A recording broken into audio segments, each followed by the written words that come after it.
তার প্রমাণটা আপনারা নিয়ে নেন। তার আগে আমার নবী পাকের কথা একটু বলি।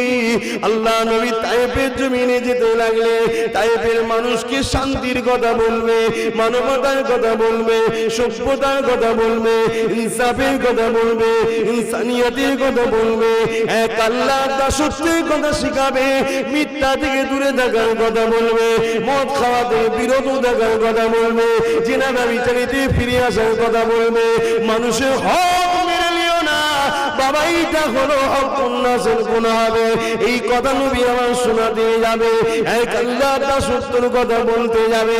হঠাৎ করে দেখা যায় যখন নবী আমার তায়েফের দিকে যাবে, তায়েফের রাস্তায় ঢুকার মুখে এমন করে রাস্তা বন্ধ হয়ে রয়েছে, হাজার হাজার বাচ্চা বাচ্চা ছেলেরা সব দাঁড়িয়ে আছে, শয়ে শয়ে বাচ্চা বাচ্চা ছেলেরা সব দাঁড়িয়ে আছে।